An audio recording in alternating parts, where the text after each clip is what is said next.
Hello friends, welcome back. तो student management system with database वाले project में आपका फिर से स्वागत है। तो आज की इस वीडियो में हम लोग क्या करेंगे कि अपना जो विजेट है, जो हमने डेटाबेस का डेटा स्टोर करने के लिए या फिर उसको फैच करने के लिए हमने जो बनाया था उसमें उसको आज हम डेटाबेस से कनेक्ट करेंगे। ठीक है। तो वो करने के लिए हम लोग एक फंक्शन बनाएंगे। मैं ऐसे जल्दी जल्दी करता हूँ ताकि आज आपको बेसिक आइडिया हो जाए कि PyMySQL को यूज करके हम लोग डेटाबेस कैसे कनेक्ट करते हैं। ठीक है। तो मैं क्या करता हूँ यहाँ पे एक सेक्शन बना लेता हूँ, बटन्स के ऊपर ही बना लेता हूँ क्योंकि बाद में फिर कोई प्रॉब्लम ना हो अगर हम किसी बटन के ऊपर कमांड असाइन करते हैं तो। ठीक है। तो मैं यहाँ पे एक फंक्शंस वाला सेक्शन बना लेता हूँ एज यूजुअल, जब मैं बनाते ही हूँ। और यहाँ पे इसे बंद कर देते हैं। अब मैं यहाँ पे एक फंक्शन बनाऊंगा। यहाँ पे होगा फेच डेटा। फेच डेटा नाम से मैं एक फंक्शन बनाऊंगा। और अब हम क्या करेंगे, कनेक्शन इस्टेब्लिश करेंगे अपने डेटाबेस से। और यहाँ पे मैंने अपाचे तो अब ज़रूरत नहीं है इतनी, अब मैंने माई एसक्यूएल खोल के रखा है। ठीक है। तो मैं क्या करूँगा, कनेक्शन बनाऊंगा। और कनेक्शन हम लोग ऐसे बनाते हैं एक वेरिएबल में। तो पी वाई माई एसक्यूएल, मैं जैसा कर रहा हूँ आप वैसे ही करते रहें। डॉट कनेक्ट, कनेक्ट करना है। और हमारा होस्ट जो है वो है लोकल होस्ट। ठीक है। यूजर जो हमारा है वो है रूट। मैं एक सेकंड देख लूँ, यहाँ पे मैंने PyMySQL इंपोर्ट नहीं करा है तो मैं यहाँ पे कर दूंगा इंपोर्ट PyMySQL। और राइट, तो मैंने PyMySQL इंपोर्ट कर दिया। और अब मैं यहाँ पे क्या करूँगा, पासवर्ड मेरा ब्लैंक है, कोई मेरा पासवर्ड नहीं है। और अगर आपने जैम्प सही से इंस्टॉल करा होगा, PHP माई एडमिन में कोई पासवर्ड और ये सब नहीं दिया होगा तो आपका भी यूजर रूट होगा और पासवर्ड आपका ब्लैंक होगा। ठीक है। इसलिए PHP माई एडमिन इसलिए आसान है। ठीक है। और अगर आपने कोई दे भी रखा है तो आपको वो याद होना चाहिए। अगर वो याद नहीं है तो आप इंटरनेट पे गूगल पे सर्च कर सकते हैं कि कैसे आप अपना PHP माई एडमिन का पासवर्ड सेट करें। तो वो आप खुद कर सकते हैं। ठीक है, बहुत आसान होता है। अब होस्ट यूजर का पासवर्ड तो दे दिया, अब इसमें डेटाबेस भी तो देना कि किस डेटाबेस से कनेक्ट होता है। यहाँ पे लिखेंगे डेटाबेस इक्वल्स। अब हमारे डेटाबेस का नाम, जो कि मैं एक बार देख लेता हूँ, एक बार चेक करके कि क्या था, मैं भूल गया। लोकल होस्ट में हमारा PHP माई एडमिन में शायद SMS1, हाँ SMS1। तो ये हमारा डेटाबेस था और ये हमने अपना डेटाबेस कनेक्ट कर दिया। अब ऐसे मॉड्यूल्स में हमें एक कर्सर बनाना होता है ताकि हम एसक्यूएल की क्वेरीज को रन कर सकें। ठीक है। तो एक कर्सर बनाते हैं, कॉन डॉट कर्सर। ठीक है। तो ये CURR हमारा कर्सर बन जाएगा। अब एक क्वेरी लेते हैं, तो मैं यहाँ पे क्वेरी ऐसा ऐसे एक वेरिएबल में स्टोर नहीं करूंगा, मैं सीधे एग्जीक्यूट कराऊंगा। ठीक है। तो कर कर्सर में हम लोग क्वेरी एग्जीक्यूट कराएंगे तो CURR डॉट एग्जीक्यूट हमारी क्वेरी, जो कि मैं दे देता हूँ सेलेक्ट, मैं कैपिटल में दूंगा क्योंकि ज़्यादातर एसक्यूएल कमांड्स हम लोग कैपिटल में ही देते हैं, वैसे केस सेंसिटिव नहीं होते हैं। ठीक है। सेलेक्ट स्टार फ्रॉम, और हमारी जो टेबल का नाम है डेटा। ठीक है। और रो, एक रो लूंगा और यहाँ पे इसे फेच ऑल कर दूंगा। रो डॉट फेच ऑल, कर डॉट फेच ऑल। ओके। अब इसे ध्यान से समझिए क्या मैंने कर दिया है इतनी देर में। तो मैंने एक कनेक्शन बनाया अपने डेटाबेस को जिसमें मैंने होस्ट दिया कि मेरा क्या कहते हैं किस नेटवर्क पे ये होस्टेड है डेटाबेस, मेरा यूजर क्या है, मेरा पासवर्ड क्या है। ठीक है। और डेटाबेस का नाम जो कि बहुत इंपॉर्टेंट है, वो उसके बिना तो काम नहीं चलेगा।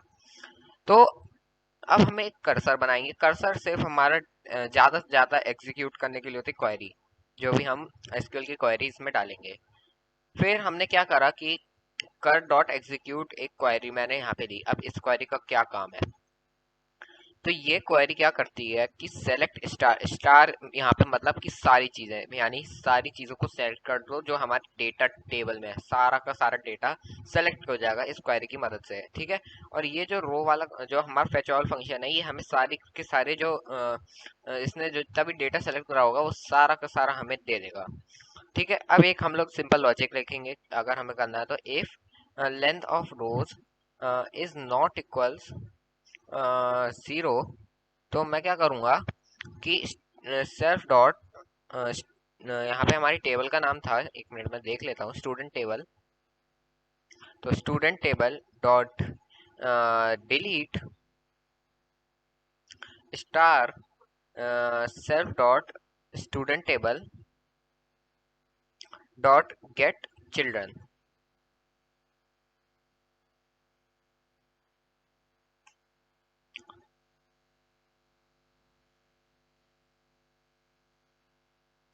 ओके, तो एक बार मैं यहाँ पे चेक कर लूँ कि मैंने कुछ गलती तो नहीं कर दिया। मैं सेल्फ क्यों लगा रहा हूँ पहली बात तो, कि मैं सेल्फ क्यों लगा रहा हूँ।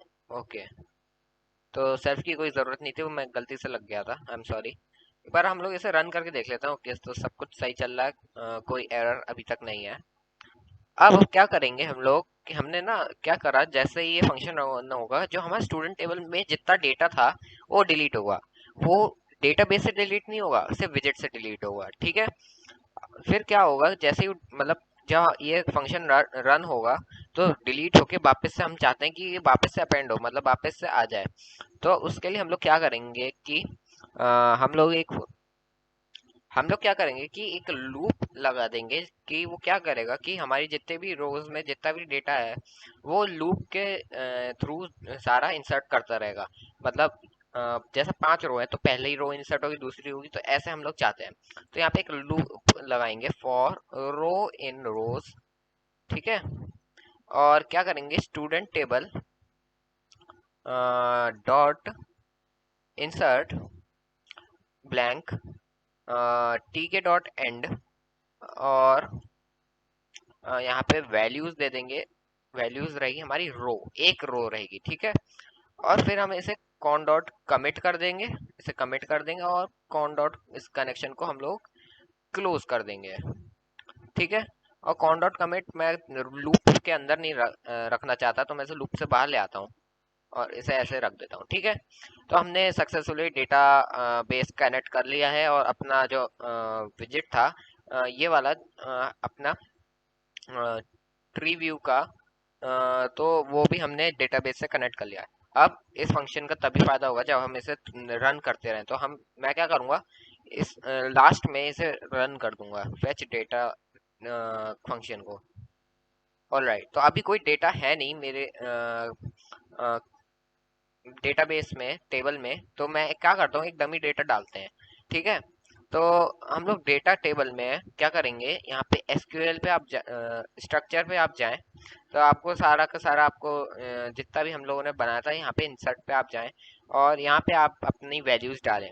जैसे रोल नंबर मैं दे देता हूँ 2, नेम मैं अपना ही दे देता हूँ शशांक, और क्लास में दे देता हूँ मान लीजिए 11 दे देता हूँ, सेक्शन में मान लीजिए सी दे देता हूँ, कांटेक्ट में कुछ भी डाल देता हूँ 1 2 3 4 5 6, 1 2 3 4 5 6 7 8 9 10,